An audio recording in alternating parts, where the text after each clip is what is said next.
నామానికి స్తోత్రాలు. రాత్రి సమయంలో కూడా కొన్ని విషయాలు మీతో పంచుకోవటం అనేది జరిగినది. మరి ప్రభు యొక్క శరీరం యొక్క ఆవశ్యకత, ప్రభు యొక్క రక్తము యొక్క ఆవశ్యకత ఎంత అవసరమైనదో అనేది మనం అక్కడ నేర్చుకున్నాం. అని గ్రహించిన వారికి ఒకవేళ దేవుడు హెచ్చరిక చేస్తూ ఆత్మీయంగా ప్రయాణింప చేయడానికి ఆ మనసును ఇచ్చినట్లయితే దేవుడు నామానికి స్తోత్రాలు. ఆ మనసుతోనే ముందుకు కొనసాగాలని మరి మీకు తెలియపరుస్తున్నాను. పరిశుద్ధ గ్రంథంలో నుండి దేవుని యొక్క వాక్యాన్ని, విలువైన వాక్యాన్ని మనం ధ్యానం చేస్తున్నాం. చూడండి, లూకా సువార్తలో మొదటి అధ్యాయము, లూకా సువార్త మొదటి అధ్యాయము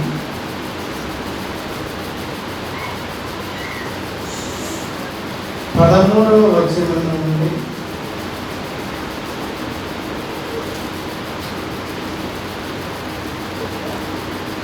17వ వచనం దాకా ఒక్కరు చదివి సహాయం చేయండి. కొంచెం గట్టిగా చదవండి.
ప్రార్థన చేస్తున్నాను.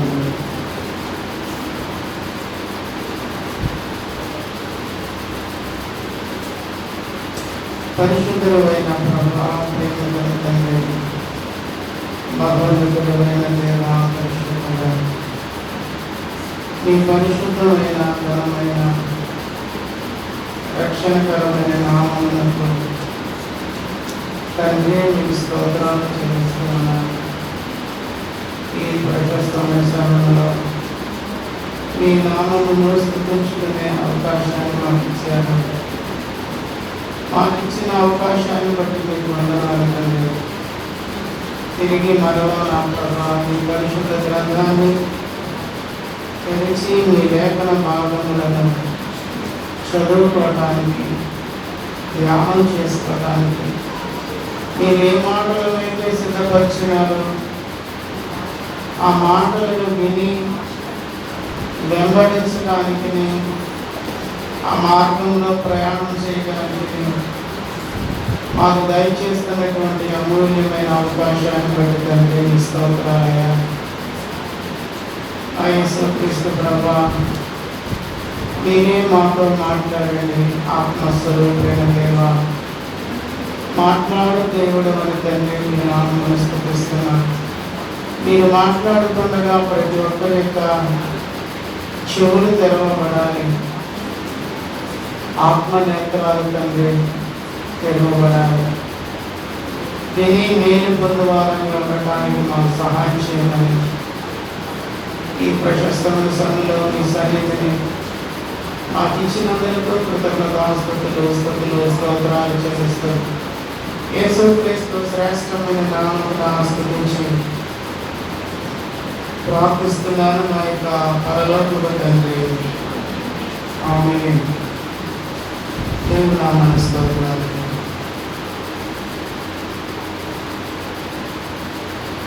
లూకా సువార్త 1వ అధ్యాయంలో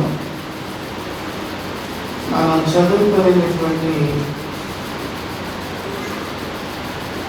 వాక్యాన్ని కొన్ని సందర్భాలలో మనం విని ఉండవచ్చు. మరొక మారు కూడా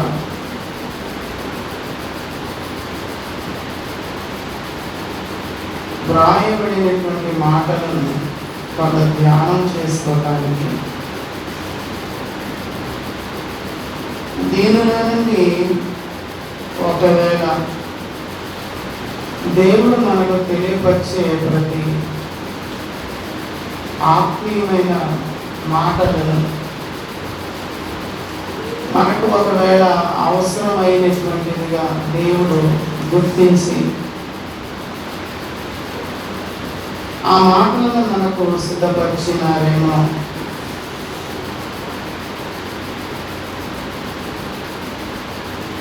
కనుక మనకు అందించబోయే ప్రభువారు అందించబోయే ప్రతి మాట కూడా చాలా జాగ్రత్తగా మనం వింటూ ఆత్మీయంగా మన జీవితాలను చక్కపరుచుకోవడానికి హెచ్చరికకు విధేయత చూపటానికి కూడా మనం ఆశ కలిగి ఉండాలని దేవుని వాక్యంలో నుండి మీకు తెలియపరచడం అనేది జరుగుతుంది.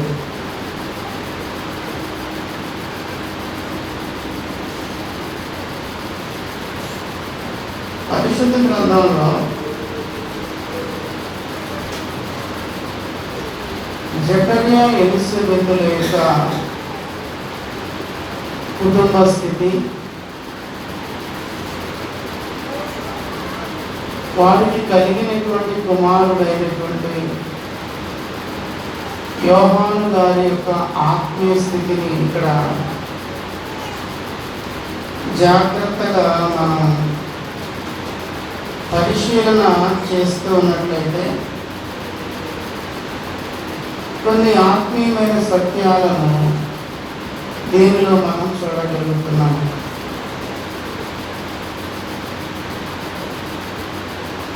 జకర్యా ఎలిజబెతులకు కొన్ని విషయాలు తెలియపరచబడినది. దేవదూత వచ్చి తెలియపరిచిన విషయాలు కొంచెం జాగ్రత్తగా ఆలోచించడానికి ప్రయత్నం చేయండి. నిద్ర మత్తు కాకుండా కొంచెం ఆలోచించడానికి ప్రయత్నం చేయండి. జకర్యా ఒక దేవుని యొక్క మందిరంలో యాజకత్వాన్ని చేయి ఒక యాజకుడు. అంటే లేవీ గోత్రానికి చెందిన వ్యక్తి అయి ఉన్నాడు. లేవీ గోత్రానికి చెందిన వ్యక్తి, లేవీలు మాత్రమే యాజకత్వాన్ని చేయాలి. దేవుడు వారికి మాత్రమే ఇచ్చినటువంటి ఆధిక్యతనాలో ధన్యతనాలో ఏమైనానండి, ఈ లేవీ గోత్రానికి మాత్రమే యాజకత్వం యొక్క బాధ్యతలను దేవుడు అప్పగించాడు. అంటే జకర్యా కూడా లేవీ గోత్రానికి చెందిన వ్యక్తి అయి దేవుని మందిరంలో యాజకుడిగా పరిచర్య చేస్తున్నాడు. యాజకుడిగా పరిచర్య చేస్తున్నాడు. జాగ్రత్తగా గమనించండి. యాజకత్వ ధర్మం అనేది జరుగుతూ ఉంటుండగా ఒకానొక సమయంలో దేవతలతో వచ్చి నిలువబడి దేవదూత వచ్చి నిలువబడి జకర్యా పేరు పెట్టి పిలవడం అనేది ఒక ప్రాముఖ్యమైన విషయముగా మనము భావించగలుగుతున్నాం. జకర్యా అని పేరు పెట్టి పిలుచుట, ఈ అనుభవం అనేది ఎప్పుడు కూడా జకర్యా పొందాల. దేవుని యొక్క మందిరంలో తన పని తను చేసుకుంటూ వెళుతున్నాడు. బాధ్యతతో కూడిన సేవా ధర్మాన్ని చేస్తున్నాడు. ఆయన ఒంటరిగా ఉన్నాడా,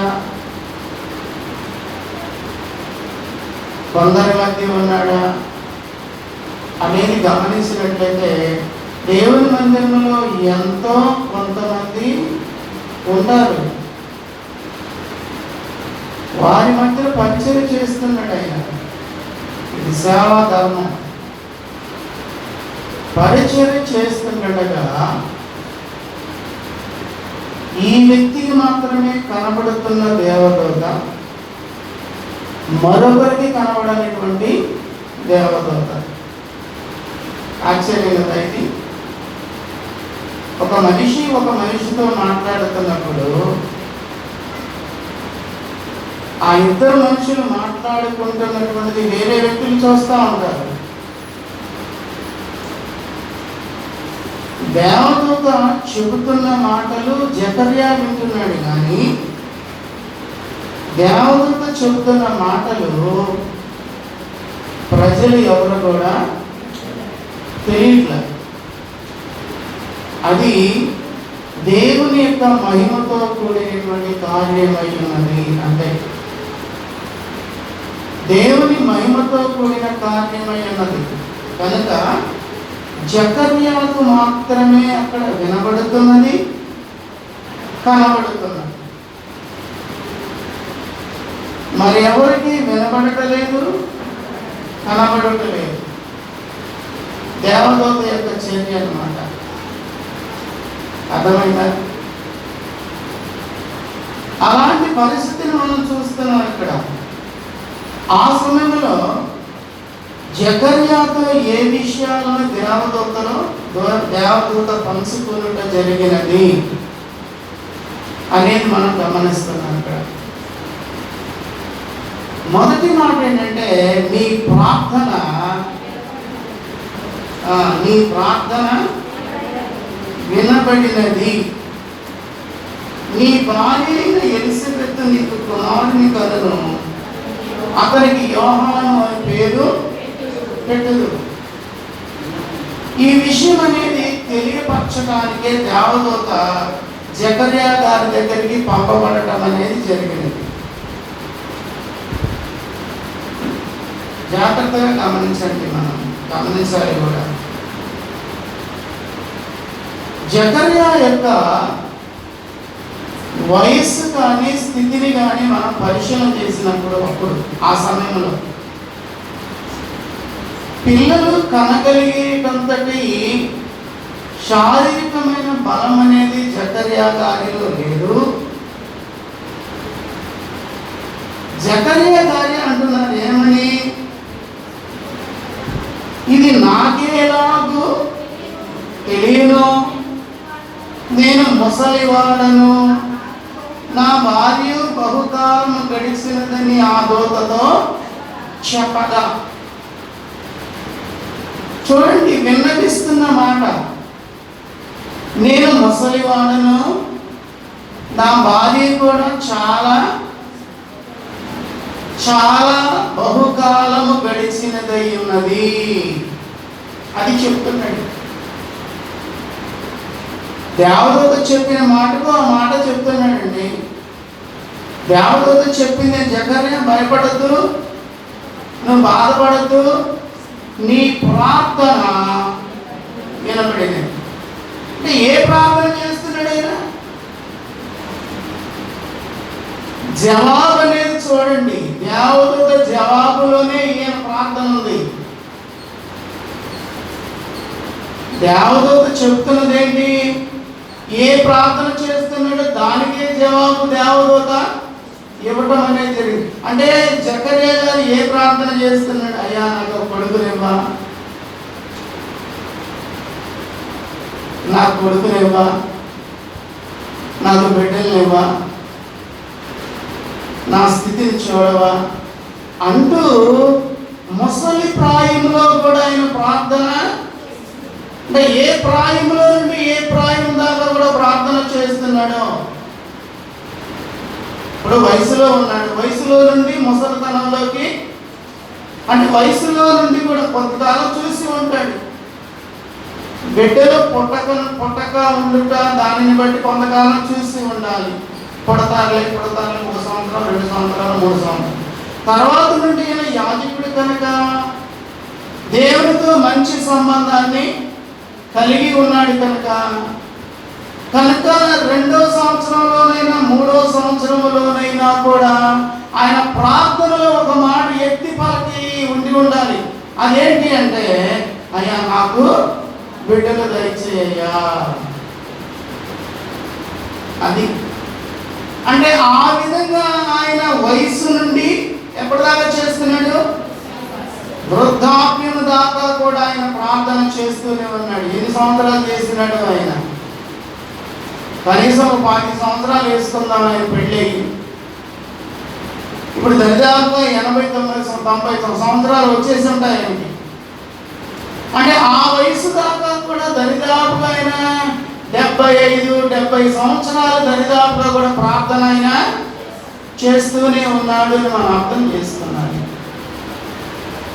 ఈ 70 సంవత్సరాల ప్రార్థన వినబడే ప్రార్థన, వినబడిన ప్రార్థన. దేవుడు వినలేదా? ఈ 70 సంవత్సరాలు పట్టింది. ప్రార్థన యొక్క కార్యం అనేది జరుగుట కొరకు ఎన్ని సంవత్సరాలు తీసుకోవాల్సిన అవసరం వచ్చిందంటే దరిదాపుగా 70 సంవత్సరాలు ప్రార్థన యొక్క అవసరత తీర్చబడింది. అప్పుడు దాకా కూడా ఏం చేసినాడు ఆయన? ప్రార్థన చేస్తున్నాడు. ఒక అంశం నిమిత్తం, ఒక సహాయము నిమిత్తం ఆయన ఇన్ని సంవత్సరాలు ప్రార్థించినాడంటే ఆయనలో ఎంత పట్టుదల ఉన్నది, ఎంత ఓర్పు అనేది ఉన్నదో మనం దీనిని బట్టి అర్థం చేసుకోవాలి. ఎంత పట్టుదల ఉండాలి, ఎంత ఓర్పు ఉండాలి ప్రార్థనలో. దేవుడు నా ప్రార్థన ఆలకిస్తాడు అనే విశ్వాసాన్ని కూడా ఆయన ఈ ప్రార్థనలో కలిగి ఉన్నాడు. అంటే ఇది మనకు చాలా అవసరమేమో. మనం కూడా ప్రార్థన చేయవచ్చు సహజంగా. ఏయో పరిస్థితులను బట్టి మనం ప్రార్థన చేస్తూ ఉంటాం. ఏయో అవసరతల నిమిత్తం ప్రార్థన చేస్తూ ఉంటాం. ఏ అవసరతలు అంటే మనకి నీ నిమిత్తమై నువ్వు ప్రార్థన చేస్తూ ఉంటావు. నీ కుటుంబ విషయంలో అనగా నీ భర్త కానివ్వండి, భార్య కానివ్వండి, బిడ్డలు కానివ్వండి, వీరందరి విషయంలో ప్రార్థన మనం చేస్తూ ఉంటాం. అలాగే ఇరుగు పొరుగు వారి కొరకు ప్రార్థన చేస్తూ ఉంటాం. అలాగే సంఘం కొరకు ప్రార్థన చేస్తూ ఉంటాం. ఎవరైనా ప్రార్థన కొరకు సహాయము కోరిన వారి కొరకును ప్రార్థన చేస్తూ ఉంటాం. మనం ప్రార్థన చేయమన్నారు కనుక అని చెప్పి జ్ఞాపకం వచ్చినప్పుడల్లా కూడా ప్రార్థన మనం చేస్తూ ఉంటాం. ఎంతకాలం చేస్తామండి మనం ప్రార్థన? కార్యం అనేది నెరవేర్చబడేదాకా ప్రార్థన చేస్తామా? ఒకసారి 2 సార్లు చేసి ముగించి వేసే ప్రార్థనగా మన ప్రార్థన ఒకవేళ ఉంటున్నదా? లేకపోతే జకర్యా గారి లాంటి ప్రార్థనా జీవితం అనేది మనం చేయగలుగుతామా? పట్టుదలతో కూడిన ప్రార్థన, ఓర్పుతో కూడిన ప్రార్థన, విశ్వాసంతో కూడిన ప్రార్థనా జీవితాన్ని మనం కలిగిన వారమై ఉండగలమా? ఆయన ప్రార్థన అట్టిదై ఉన్నది అనేది మనం ఆయన చేసే ప్రార్థన బట్టి నేర్చుకుంటున్నాం. ఇన్ని సంవత్సరాలు సుదీర్ఘంగా ఆయన ప్రార్థన చేస్తూనే ఉన్నాడు. ముసలివాడైపోయినాడు. వృద్ధుడైపోయినాడండి, అయినా కూడా ఏం చేస్తున్నాడు? ప్రార్థన ఆపట్టల. ప్రార్థన చేస్తూనే ప్రార్థన యొక్క ఫలాన్ని పొందు వరకు కూడా ఆయన ఏం చేస్తున్నాడు? ప్రార్థన. ఎంత విశ్వాసమో కదా! కొంచెం ఈయన విశ్వాసంలో బలహీనత కూడా చూపినట్లుగా కూడా మనం చూస్తాం. ఈయన చేసిన ప్రార్థనలో కొంత ఏం చేయబడింది? బలహీనత కూడా మనం చూడగలుగుతున్నాం. ఆ బలహీనతను ఇక్కడ మనం చూడగలిగినట్లయితే, మరియు నా మాటలు వాటి కాలమందు నెరవేరును, నీవు వాటిని నమ్మలేదు కనుక అన్నది వాక్యంలో. దేవదూత మాట్లాడుతున్న మాటలు అన్నమాట. ఏమని? నీవు ఆ కాలంలో ఈ మాటలు వాటి కాలమందు నెరవేరును, అయితే నీవు వాటిని నమ్మలేదు. ఈయనలో కూడా బలహీనత అనేది ఉండుట వలన తగిన విశ్వాసం అనేది ఏర్పాటు చేసుకోలేని కారణాన ప్రార్థన అయితే చేసినాడు, సంవత్సరాలు ప్రార్థన చేసినాడు. అయితే చూడండి, కొన్ని సందర్భాలలో ఏం చేస్తున్నాడు? బలహీనతకు గురవుతున్నాడు, బలహీనతకు గురైనాడు అనమాట. దానిని బట్టి నువ్వు నమ్మలేదు. దేవదూత ఏమన్నా అబద్ధం చెప్తున్నారా? దేవదూత ఏమో అబద్ధం చెప్పరు. దేవుని యొక్క దూతలు అబద్ధం అనేది ఏమాత్రం కూడా వారు ఆడరు. ఎక్కడ పొరపాటు జరుగుతున్నదంటే మనుషుల్లోని పొరపాటు అనేది జరుగుతున్నది. అమ్మా వినండి, కొంచెం వినప్పుడు ఎందుకమ్మా ఇంత ప్రయాసపడి వచ్చేది కదా. ఆ ప్రార్థన ఎలాంటి ప్రార్థన చూడండి. ఎంత విశ్వాసంతో కూడిన వ్యక్తి అయినాడు. లేదా విశ్వాసం లేకపోతే, ఓర్పు లేకపోతే, మరి ఎన్నో ప్రార్థన పట్టుదలతో కూడిన పరిస్థితి లేకపోతే ఈ యొక్క సహవాసంలో ఆయన యాజకుడిగా చేయలేడండి. సేవ అనేది, ధర్మమైన సేవ అనేది చేయలేడు. అయితే చేయగలుగుతున్నాడైనా, వృద్ధాప్యంలో కూడా సేవ అనేదైనా చేయగలుగుతున్నాడంటే మనం అర్థం చేసుకున్నారన్నమాట. అంత ఉన్నతమైన పరిచయం చేసే ఈ యొక్క వ్యక్తి జీవితంలో నీ ప్రార్థన వినబడినది అని దేవదూత ద్వారా చెప్పబడినటువంటి మాట మనం జాగ్రత్తగా గమనించగలుగుతున్నాం అన్నమాట. దేవదూత చెప్పగలిగే మాట నీ ప్రార్థన వినబడినది. ఎవరికి? దేవుని సన్నిధిలోకి నీ ప్రార్థన. అది ఈరోజు మనం నేర్చుకోవాల్సింది ఏంటంటే, మన ప్రార్థన వినబడాలి దేవుని సన్నిధిలో. దేని నిమిత్తమై మనం ప్రార్థన చేస్తాం? అనేక దానిని బట్టి మనం ప్రార్థన చేస్తాం. పోయిన వారం కూడా అన్నాను అనుకుంటా కదా, ప్రార్థన చేసినాడని ప్రశ్నించదని కూడా అన్నాను కదా. ఎందుకు? వాళ్ళు ప్రార్థన చేయని వాళ్ళు కూడా ఉంటారు. అన్నమైతే తింటాం కానీ ప్రార్థన మాత్రం చేయని వారు ఒకవేళ ఉన్నప్పుడు వాళ్ళు ఎత్తలేరు కదా, యథార్థంగానే ఉండాలి. ఎత్తలేనప్పుడు ఏమైపోతుంది? కొంచెం ఇబ్బందిగా ఫీల్ అవుతాం. అయ్యో నేను ప్రార్థన చేయలేకపోయినాను. దయచేసి ప్రార్థన చేయండి. ప్రార్థన చేయటం అనేది చాలా మంచిది. దేవునితో సహవాసాన్ని నిత్యము కూడా ఏర్పాటు చేసుకోవడం అనేది చాలా కూడా మంచిదైన విషయము. ఒకవేళ మీరు వేకువజామున లెగలేనటువంటి స్థితి కలిగిన వారైతే ఈ పరిస్థితిని మీరు అధిగమించాలి. వేకువజామున లెగటం అనేది నేర్చుకోవాలి. పెందలకడే లేచి ఏం చేయాలి? ప్రార్థన చేయటం అనేది మనం చాలా ఇష్టమైన పనిగా నేర్చుకోవాలి కదా.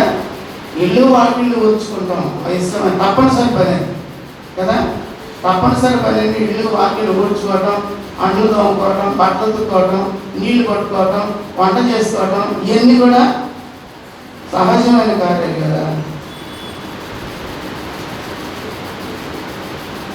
ఆ కార్యాలు ఎలాగైతే మనం ఇష్టంగా చేస్తున్నామో తప్పనిసరిగా చేస్తున్నాము, అలాగే ప్రార్థన కూడా ఇష్టమైనదిగా తప్పనిసరైనదిగా దేవునితో సహవాసం అనేది కలిగి ఉండటానికి అలాంటి సహవాసంతో కూడిన ప్రార్థన అనేది మనం చేసుకోవడం అనేది చాలా మంచిది. ఇక మీకు చాలా మంది వయసులోనే ఉన్నారు, ముసలివాళ్ళు ఇక్కడ ఎవరు లేరు. ముసలితనాలు ఏమొస్తాయి అంటే కొన్ని బలహీనతలు వస్తాయి, అనారోగ్యతలు వస్తాయి. ఈ అనారోగ్యతల వల్ల మంచానికి అది పరుండిపోతారు, లెగలేక ప్రార్థన కూడా చేసుకోలేనటువంటి స్థితిలో చాలా మంది కూడా ఉంటారన్నమాట. అయితే మీకు అట్లాంటి స్థితి లేదు, మీరు చాలా మరి యవన ప్రాయంలోనే ఉన్నారు కనుక ప్రార్థన చేసుకోవడంలో ఏమాత్రం కూడా ఇబ్బందికరమైన పరిస్థితి కలగదు అనేది వాస్తవమైన విషయం. కనుక ఏం చేయాలి? వేకువజామున లేచుట, ప్రార్థించుట, దేవునితో సహవాసం అనేది చేయుట అనేది మనము ఇష్టమైన కార్యముగా చేయగలగాలి. తప్పనిసరిగా చేయగలిగే కార్యముగా అది చేయగలగాలి. ప్రార్థన చేయాలి. ప్రతి అవసరత నిమిత్తము, ఆదిన క్షేమము నిమిత్తము, నీ ఆరోగ్యము నిమిత్తము, నీకు ఆహారము నిమిత్తము, నీకు మేలు కొరకు, నీ కుటుంబ మేలు కొరకు, ఇతరుల మేలు కొరకు నువ్వు తప్పక ప్రార్థన చేయాలి. చేయటం అనేది చాలా మంచిది. కనుక ప్రార్థన వినబడే ప్రార్థన కూడా చేయాలి సుమా. వినబడని ప్రార్థన కాదు, వినబడే ప్రార్థనే మనం చేయాలి. వినబడాలంటే ఏం చేయాలి? దేవుని యొక్క వాక్యంలో మనం చూస్తాం, యాకోబు గారు తన పత్రికలో వాడతారు ఒక పదాన్ని. ఏమనంటే నీతిమంతుని ప్రార్థన అంటాడు. అలా కదా, నీతిమంతుని ప్రార్థన అంటే నీతిమంతుడవై నీ ప్రార్థన అనేది ఉండాలి. నీ ప్రార్థన అతిథిగా ఉండాలి. ప్రార్థన విషయంలో అలా ఉండాలన్నమాట. నీతి లేనిటువంటి ప్రార్థనకును నీతితో కూడిన ప్రార్థనకును చాలా వ్యత్యాసం అనేది ఉన్నది అని అర్థం. నీతిమంతుడైనటువంటి ఏలియా యొక్క ప్రార్థన అంటారు ఆయన. నీతిమంతుడైన ఏలియా యొక్క ప్రార్థన దేవుడు ఆలకించినారు. ఆయన ప్రార్థన ఎలాంటిది అయినది? అయ్యా వర్షము కురవకూడదు. ఆయన ప్రార్థన ఎన్ని ఇన్ని వందల మంది, ఇన్ని లక్షల మంది, ఇన్ని కోట్ల మంది నష్టపోతారు కదా ఏలియా. అయినా కూడా పర్వాలేదు, వారు మంచివారుగా లేరు, వారు చెడ్డవారుగా ఉన్నారు, వాళ్ళ స్థితి బాగా లేదు. కనుక వారికి బుద్ధి రావాలి అంటే నువ్వేం చేయాలి? వారికి వర్షం అనేది లేకుండా చేసినట్లయితే వారికి బుద్ధి వస్తుంది. బుద్ధి రావాలి. పశువులకు ఆహారం ఉండకూడదు, మనుషులకు ఆహారం ఉండకూడదు. వర్షం ఉంటేనే కదా ఆహారం ఉండేది. వర్షం లేకపోతే ఆహారం ఎక్కడది? అర్థమైందా? కనుక వర్షం లేకుండా నువ్వు చెయ్యి. వర్షాధారం ఉండకూడదు, ఆహారం అనేది ఉండకూడదు, కనీసం పశువులు కూడా ఆహారము ఉండకూడదు. అంతే. నేను ప్రార్థన చేశాను, ప్రభువా నా మరణం ఆలకించు అన్నాడు. ఇదేంటి? మనకైతే బాధ వేస్తుంది కదా. ఇదేంటయ్యా 3.5 సంవత్సరాల దాకా కూడా వర్షం లేకుండా ఏమి లేకుండా ఈయన నీతిమంతుడేనా? ఆయన గురించి నీతిమంతుడని రాయబడింది కదా. ఒకరికి నష్టం కలిగించాడా? ఒకరికి బాధ కలిగించాడా? ఒకరిని ఎన్ని ఇబ్బందులు గురి చేస్తున్నాడు ఏలియా? ఈయన మాట, ప్రార్థన మాట, దేవునితో చక్కదైనటువంటి మాట మాట్లాడుతున్నాడు. యేసయ్యా, దేవా నా ప్రార్థన ఆలకించి వీరికి వర్షము కురవకుండా చేయగాక. అంతే, అయిపోయింది. దేవుడు ఆయన ప్రార్థనే, మిగిలిన వారు ప్రార్థన చేయలేదా? లోకంలో చాలా మంది ఉన్నారు, దేవుని ఎరిగిన వాళ్ళేనండి. వాళ్ళు కూడా కొంత దేవుని ఎరిగిన వాళ్ళే. ఎరుగని వారు ఉన్నారు, ఎరిగిన వారు కూడా మరి వారి ప్రార్థన ఎందుకు వినబడలేదు? ఈయన ఒక్కరి ప్రార్థన వినబడినప్పుడు వారి ప్రార్థన ఏమైపోయింది అంటే వారిలో ఏమి లేదు, నీతి లేదు. ఈ నీతిమంతుని ప్రార్థనను దేవుడు ఆలకించాడు, నీతి లేనిటువంటి వారి ప్రార్థన దేవుడు ఆలకించలేదు. జాగ్రత్తగా గమనించండి. నీతితో కూడిన వారమై ఉండాలి. ప్రార్థిస్తున్న ప్రతి ఒక్కరిలో కూడా ఏం కావాలంటే నీతి కావాలి. ఒకదానికి కట్టుబడ్డాం, మనం ఒక పరిచర్యకి కట్టుబడ్డాం, ఒక జీవితానికి కట్టుబడ్డాం, ఒక ప్రవర్తనకు కట్టుబడ్డాం, ఒక మార్గానికి కట్టుబడ్డాం.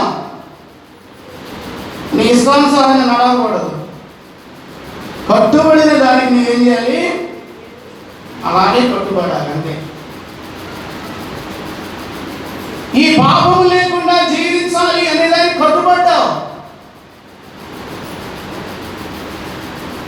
దేవునికి విధేయత కలిగి జీవించాలి అనే దానికి కట్టుబడ్డావు. ఆయన రక్షణ కార్యానికి కట్టుబడ్డావు. కట్టుబడిన నీవు ఆ విధంగానే జీవించాలి. ఇక లోకం వైపు చూడకూడదు, దేని వైపు కూడా చూడకూడదు అన్నమాట. కట్టుబడాలి.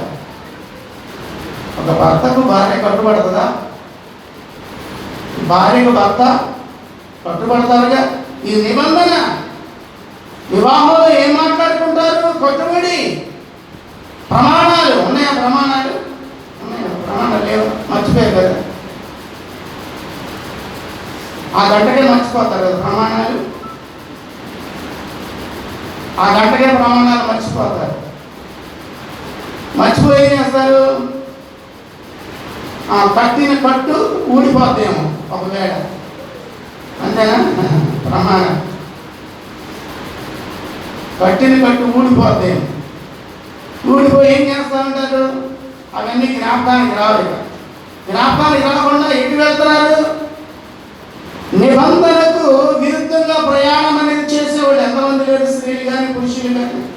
నిబంధనకి విరుద్ధంగా ఏ నిబంధన అయితే, ఏ ప్రమాణంతో కూడిన నిబంధన అయితే నువ్వు చేసినావో వివాహంలో, ఆ వివాహానికి విరుద్ధంగా జీవించే స్త్రీలు కానీ పురుషులు కానీ ఎంతమంది లేరు? ఇది కట్టుబడి అంటారా?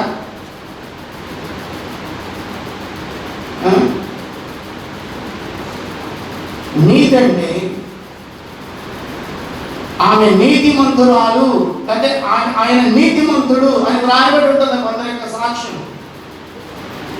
ఆ వ్యక్తి నీతిమంతుడు అంటే ఒక దానికి ఖర్చుపడి చనిపోయేదాకా కూడా ఆ విధంగానే వాళ్ళు బ్రతుకుతున్నారు.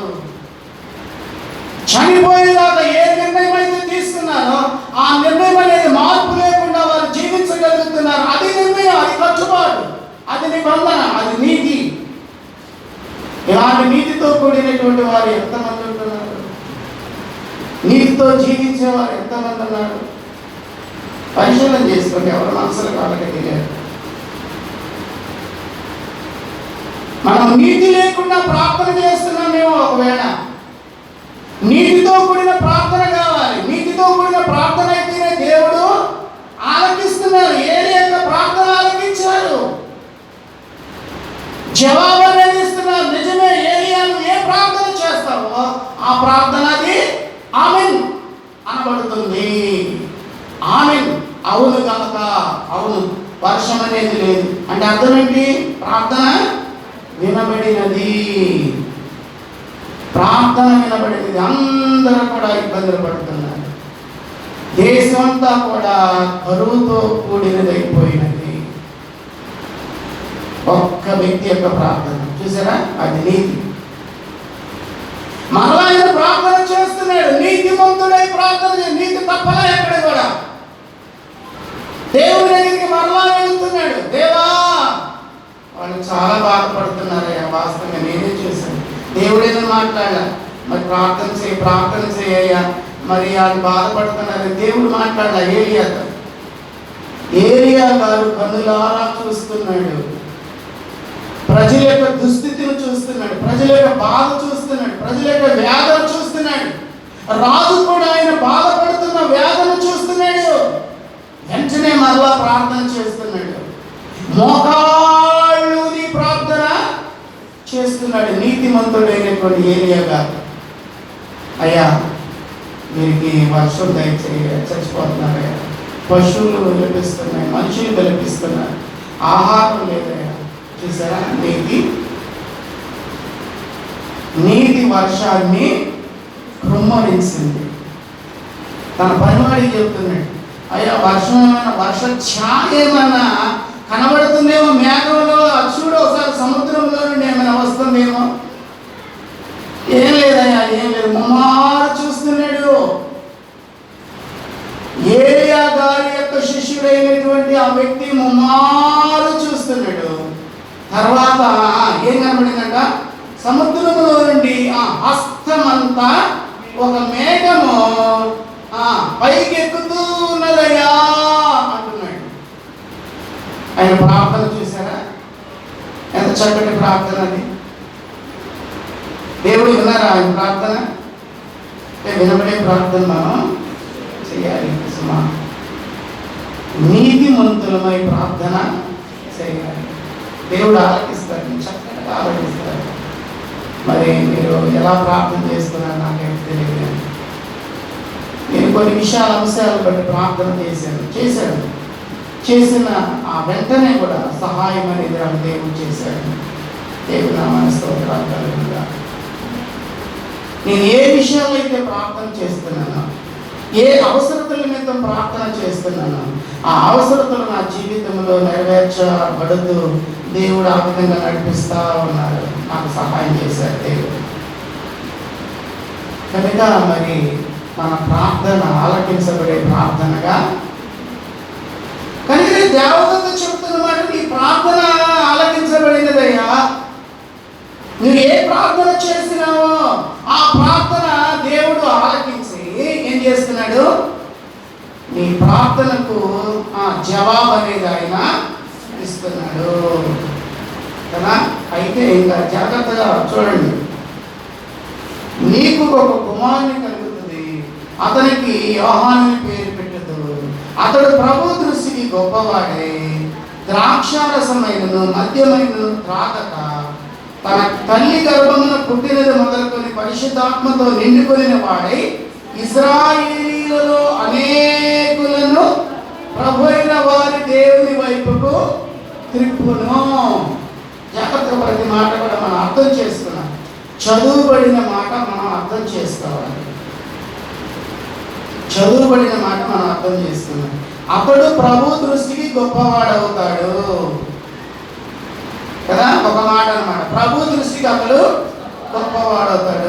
అయితే ద్రాక్షారసమైనను మద్యమైనను త్రాగక, తల్లి గర్భమున పుట్టినది మొదలుకొని పరిశుద్ధాత్మతో నింపబడిన వాడై ఇశ్రాయేలీయులు అనేకులను ప్రభు అయిన వారి దేవుని వైపుకు. కొన్ని ప్రాముఖ్యమైన జీవితం అనేది ఇతరులో చూస్తా ఉన్నామండి. ఎవరిలో? పుట్టబోయే వ్యక్తి అయినటువంటి ప్రవక్త అయినటువంటి యోహాను గారి యొక్క జీవితంలో ప్రాముఖ్యమైనటువంటి ఈ విషయాలను దేవదూత తల్లిదండ్రులకు చెప్పటం అనేది, తండ్రికి చెప్పటం అనేది మనం చూడగలుగుతాం. ప్రాముఖ్యమైన మాట ఏంటంటే, ద్రాక్షారసమైనను మద్యమైనను ఈ వ్యక్తి త్రాగడు. ఏం తాగడు? భూతులైనను సరసోక్తులైనను మనము, భూతులైనను సరసోక్తులైనను మనము ఉత్సరించకూడదు. అనగా ఏంటి? మాటలాడకూడదు. ఎవరు? మనమేనా? భూతులైనను సరసోక్తులైనను మనము మాట్లాడకూడదు. ఎవరు? పరిశుద్ధాత్మతో ఎవరైతే నింపబడుతున్నారో, పరిశుద్ధాత్మతో ఎవరైతే నింపబడుతున్నారో వారి జీవితంలో భూతులైనను సరసోక్తులైనను కూడా వారిలో ఉండకూడదు. మనలో ఉన్నాయా? లేకుండా ఉన్నాయి. బూతులు, సరస్వతులు మనం మాట్లాడకూడదు. వాక్యంలో ఈయనలో ప్రత్యేకమైన జీవితం ఏంటి అంటే ద్రాక్షారసమైనను మద్యమైనను కూడా ఏంటి ఈ యొక్క ప్రత్యేకత? ద్రాక్షారసము మద్యము త్రాగకూడదా? ఈ వ్యక్తి కొరకు మాత్రం వ్రాయబడింది అది. ఈ వ్యక్తి ఎలాంటి వాడుగా ఉంటాడంటే పరిశుద్ధాత్మతో నింపబడేవాడు, పరిశుద్ధాత్మతో సహవాసం చేసే వానిలో ఏముండకూడదంట? ఈ ద్రాక్షారసముతో కూడిన ఈ మత్తు అనేది ఏమాత్రం కూడా కలిగి ఉండకూడదు. ఇది ప్రత్యేకమైన జీవితం. పరిశుద్ధాత్మతో నింపబడిన ప్రతి ఒక్కరిలో కూడా ఏముండాలంటే ఒక ప్రత్యేకమైన వారు ప్రత్యేకించబడిన వారు. కొరింథీయులకు రాసిన పత్రిక 2వ కొరింథీయులకు రాసిన పత్రిక 6వ అధ్యాయంలో ఈ మాట చాలా స్పష్టంగా వ్రాయబడింది. ఒకసారి చూడండి, పరిశుద్ధ గ్రంథంలో నుండి.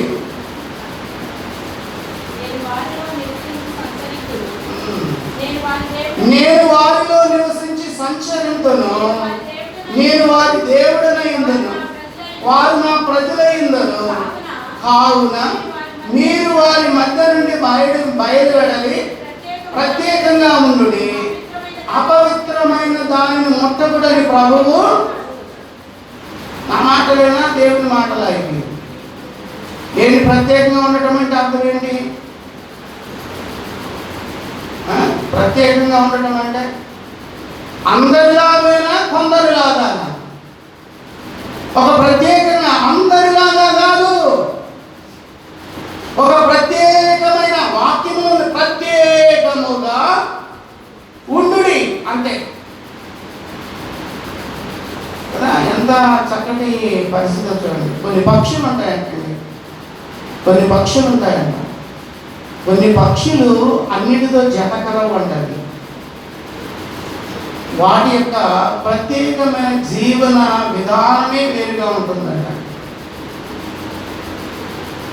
అన్నిటిలాగా అవి వెళ్ళి ఎట్లా పడితే అలాగా ఉండవు. అంటే వాటి ఎంత ప్రత్యేకత. ఎందుకు ఈ ప్రత్యేకత? నేను ప్రత్యేకంగా ఉండాలి అనేది వాటి యొక్క ఇష్టం. అది తను ఇష్టపడేది అనమాట. నేను ప్రత్యేకంగా ఉండాలి. అలాగే ప్రతి క్రైస్తవ వ్యక్తి కూడా ఎలా ఉండాలి? ప్రత్యేకంగా ఉండాలా? ప్రత్యేకంగా మాటలో, ప్రవర్తనలో, మనస్సులో, ప్రతి విధానంలో కూడా ఏముండాలి? అందరిలాగేనైనా. కోపం వచ్చినప్పుడు ఒక రకంగా, కోపం లేనప్పుడు ఒక రకంగా, వారిని ఒక మాట మాట్లాడటం, వీరిని ఒక మాట మాట్లాడటం, అలా ప్రవర్తించడం, ఇలా ప్రవర్తించడం, ఇవన్నీ కూడా ప్రత్యేకం. అంటే ఏంటి? క్రీస్తుకు మాదిరికరంగా మనము ప్రవర్తించాలి తప్ప క్రీస్తుకు భిన్నమైనటువంటి కార్యాలు మనం ఏమాత్రం ప్రవర్తించకూడదు. మాదిరికరంగా మనం ప్రవర్తించాలి, క్రీస్తుకు మాదిరికరంగా ప్రవర్తించాలి. ఇంకొక మాట జాగ్రత్తగా గమనించండి. యేసయ్య శిలువ కార్యాన్ని కనుక మనం చూసినట్లయితే,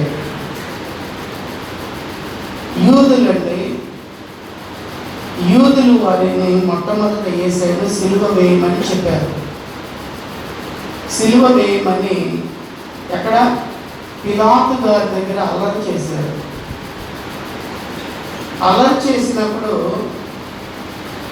యేసయ్యలో ఉన్నటువంటి ఆ యొక్క మహిమ, ఆయన కనుక కోపం వచ్చాయి, నన్ను ఎందుకు సిలువ వేయాలి అని చెప్పి ప్రశ్నించి మీరందరూ కూడా నశించిపోదురు గాక అని అన్నట్లయితే ఆ ప్రజలంతా ఏమైపోయేవారు?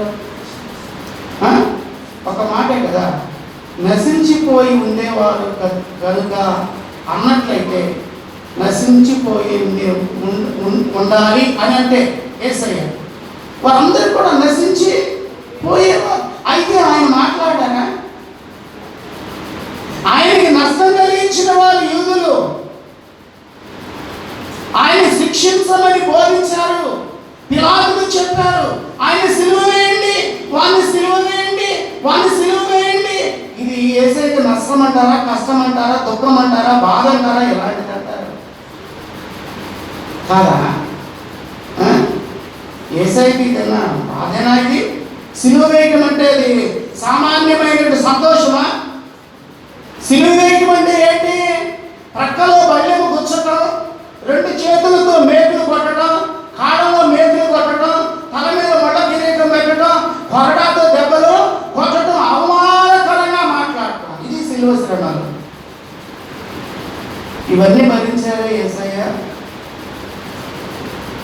ఏ తప్పు చేయకపోయినా కానీ ఇవన్నీ భరించారే.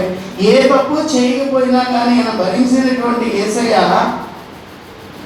యేసయ్యను వెంబడించే వాళ్ళు కూడా భరిస్తున్నారంటారా? యేసయ్యను వెంబడించే వాళ్ళు ఎలాంటి ఎప్పుడైనా వచ్చినప్పుడు నీ జీవితంలో ఇలాంటివి కనబడినప్పుడు, పరిస్థితులు వచ్చినప్పుడు దీన్ని నువ్వు ఇష్టపడుతున్నావా? దీన్ని అవలంబిస్తున్నావా? ఇది ప్రత్యేకం. నువ్వు యేసుక్రీస్తుని కలిగిన వ్యక్తి అయితే ప్రత్యేకంగానే జీవించాలి, ప్రత్యేకంగానే మాట్లాడాలి. నీ మాట అన్నిలు మాట్లాడినట్లుగా, నీ మాట పాపంతో కూడినదిగా మాట్లాడతావు. నీ మాట ఉన్నట్లయితే నువ్వు ప్రత్యేకమైన వ్యక్తి ఎలా అవుతావు? నువ్వు ప్రార్థనకు వచ్చినా ఒకటే, రాకపోయినా ఒకటే కదా. ప్రార్థన ప్రార్థన ప్రార్థన ప్రార్థన ప్రార్థన చేస్తే ప్రార్థన ఆలకిస్తాడా దేవుడు? నువ్వు ఎలా ప్రార్థన చేసినా కానీ దేవుడు ఆలకించడు. నీకు కోల్పోయావు, ఒక నిబంధనను కోల్పోయినావు, నువ్వు ఒక ప్రత్యేకతను కోల్పోయినావు, దేవునితో ఉన్నటువంటి పరిశుద్ధతను కోల్పోయి నువ్వు ప్రార్థన చేస్తే ఉపయోగం ఉంది. పరిశుద్ధ కూడిన ప్రార్థన జీవితం ఉండాలి. అది కోల్పోతున్నారు చాలా మంది కూడా. కొన్ని సందర్భాలు వచ్చినప్పుడు, ఏదైనా కొంచెం పరిస్థితులు వచ్చినప్పుడు ఏం చేస్తున్నారు? ఈ ప్రత్యేకతను తీసి అక్కడ పెడుతున్నారు, పీట కింద పెడుతున్నారు. పీట కింద పెట్టి దాని మీద కూర్చొని ఇప్పుడు చెప్పమ్మా, తర్వాత పీట కింద చేస్తారే, ఇప్పుడు చెప్పమ్మా అంటే ఎట్లా కుదురుతుంది? అది దేవుడు అనుకున్నావా, తమాషా అనుకున్నావా? నీ ఇష్టానుసారంగా ప్రవర్తించినాను. ఒక సందర్భంలోనే పీట దగ్గర కింద నుండి తీసిన నీతి, లేకపోతే నీతిని తీసుకొచ్చి పీట కింద పెడితే ప్రార్థన ఆలకిస్తాడు దేవుడు. అలా చేయకండి. ప్రత్యేకంగా జీవించడం అనేది, ఎప్పుడైతే ప్రత్యేకంగా జీవిస్తాను అని చెప్పి ఒక స్థిరమైనటువంటి పరిస్థితిని కలిగిన వ్యక్తి అయినావో, అప్పటి నుండి ఎప్పటిదాకా? ప్రభు యొక్క రాకడ దాకా, లేకపోతే మనము చనిపోయేదా. అంతే, మనము చనిపోయేదాకైనా ప్రత్యేకత నిలుపుకోవాలి, ప్రభు యొక్క రాకడ దాకైనా ప్రత్యేకత నిలుపుకోవాలి. నీ ఇష్టం వచ్చినట్లుగా బయటకు తీసి, నీ ఇష్టం వచ్చినట్టుగా లోపల పెట్టుకొని ఈ ఆడటం అనేది దేవునికి ఇష్టమని చెప్పి కాదు. ఎక్కడా నీతి తప్పలేదు. ఏలియా గారు ప్రార్థన చేస్తున్నారయ్యా, వారు మహా ఇబ్బంది పడుతున్నారయ్యా, వర్షాన్ని కురిపించాయా. ఇదేంటో ఆశ్చర్యం అండి. ఒక వ్యక్తి మాట దేవుడు వినటం అనేది గొప్ప విశేషమైన. అది దేనికంటే ఆ వ్యక్తిలో ఉన్న నీతిని చూడాలి, మనం నీతిని అనుసరించాలి. అప్పుడే నీతి కలిగిన కార్యాలు దేవుడు మన ఎడల చేస్తాడు. నా ప్రార్థన ఆలకించట్లేదు, నేను ఎన్నో సంవత్సరాల నుంచి చేస్తున్నా, నా ప్రార్థన ఆలకించట్లేదు. ఒక్కసారి పరిశీలన చేసుకోకూడదా? నేను నీతి కలిగి ఉన్నానా, నీతి లేకుండా బ్రతుకుతున్నాను? పరిశుద్ధత కలిగి ఉన్నానా, పరిశుద్ధత లేకుండా బ్రతుకుతున్నాను? యథార్థత కలిగి ఉన్నానా, యథార్థత లేకుండా బ్రతుకుతున్నాను? విశ్వాసాన్ని కలిగి ఉన్నానా, విశ్వాసం లేకుండా బ్రతుకుతున్నానా? ఎలాగో ఉంది నా ప్రత్యేకమైన జీవితం? పరిశీలన చేసుకోకుండా నేను ప్రార్థన చేస్తున్నా జనాలతో చెప్పుకోవటం అన్నమాట. నీ మనసుతో నువ్వు మాట్లాడటం కాదు. జనాలతో ఏం చెప్తున్నావంటే, నేను ఎంత ప్రార్థన చేస్తాను తెలుసారా నీకు. నేను రాగం తీస్తే ఆ రాగం కూడా దేవుడు ఆలకించాలా? నువ్వు రాగం తీస్తే నీ దేవుడు నీ రాగం ఆలకించాలా? నీ ప్రార్థన ఆలకించాలా? నీటితో కూడిన జీవితం దేవుడు ఆలకిస్తారండి, అంగీకరిస్తారు. జకర్యా నీ ప్రార్థన అంగీకరించబడిందయ్యా. నీ కుమారుని ఇస్తాడు దేవుడు. ఆ కుమారుడు ఎట్టివాడై ఉండాలి అంటే మద్యమైనను ద్రాక్షారసమైనను త్రాగక ఎలాంటి వాడిగా ఉండాలంట? పరిశుద్ధాత్మతో నింపబడిన వాడే, తల్లి గర్భమందు పుట్టిన మొదలుకొని పరిశుద్ధాత్మతో నిండిన వాడే ఇశ్రాయేలీయుల్లో అనేకులను ప్రభు అయిన వారి దేవుని వైపు. ఎంత ఉన్నతమైన విషయాలు! ఒక వ్యక్తిలో ఎంత ఉన్నతమైన విషయాలు! ఎప్పుడైనా పుట్టాడా? అసలు గర్భంలోనే పట్టాడా? యోహాను అనబడినటువంటి తల్లి గర్భంలో ఇంకా పడలా, పుడతాడు అంటున్నాడు. అయ్యా నీకు కుమారుడు కలుగుతాడు అన్నాడు, కానీ గర్భంలో పుట్టిన ఉన్నాడో లేదో కూడా తెలియదు. ఇంకా ఇంటికి కూడా వెళ్ళలేదు కదండి. ఎక్కడున్నాడు? మందిరంలో ఉన్నాడు. మందిరంలో ఉన్నటువంటి ఈ వ్యక్తికి ఆ తల్లి గర్భంలో ఎట్లా పడుతుంది పిండం? పడకముందే దేవుడు చెప్తున్నాడు. దేవతతో చెప్పి పండిస్తున్న విషయం అన్నమాట. ఎంత జాగ్రత్తలు కలిగి జీవించాలి. దేవుని యొక్క ఆత్మతో నింపబడిన వారు ఎంత జాగ్రత్తలు కలిగి జీవించాలి. ప్రత్యేకమైన జీవితం అన్నమాట, ప్రత్యేకమైన జీవితం. ఇప్పుడు మాట మనం నేర్చుకోవాలి, సమయం లేదు. ఏంటంటే అనేకులను కూడా ఏంటట, ఏది అక్కడ ప్రభు వైపుకేనా తిప్పుతాడట. చాలా ఇందులో ప్రత్యేకమైన విషయాలు మనం నేర్చుకున్నాలి. మనం కూడా నేర్చుకుని దానిలో ఏం చేయాలి? కొంతైనా కానీ నేర్చుకొని దానిని అనుసరించే వారంగా ఉండాలి. అనుసరించకపోతే ప్రయోజనం ఏముందండి? వాక్యం ఏంటి? అనుసరించిన వ్యక్తులమైతే ప్రయోజనం ఏమిటి? అనుసరించాలి. దేవుని వాక్యాన్ని వింటున్నామంటే ఎంతైనా కూడా అనుసరించగలిగే జీవితం అనేది మనం కలిగి ఉండాలి. అనేకులనంట ప్రభు అయిన వారి దేవుని వైపుకేనా తిరుగుతాడు. మరొక దేవుని యొక్క వాక్యాన్ని మనం ధ్యానం చేస్తున్నాం. దేవుడు తన పరిశుద్ధ మాటలు మన జీవితంలో జీవించి ఆశీర్వదించడం కాపాడు. ప్రార్థన చేస్తే తలలో నుంచి కళ్ళు మూసినట్లయితే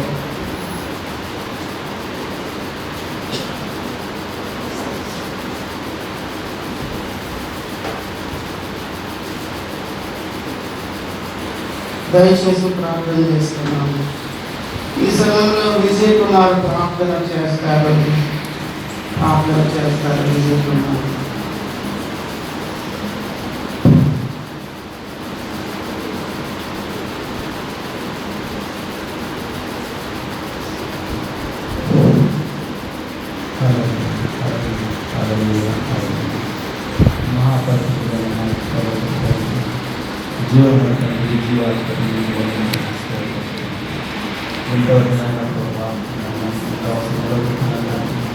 మీ మాటలు తండ్రి మాకు ప్రార్థన ఉన్నటువంటి శక్తి ఇచ్చిన తండ్రి మాకు మేము ఇటువంటి ప్రార్థన చేస్తున్నాము తండ్రి. పరిస్థితులు చేసుకుంటున్న తండ్రి మీకు దగ్గరగా ఉన్నాము తండ్రి. మాకు మరొకసారి ఆయన చేసుకుంటున్నాం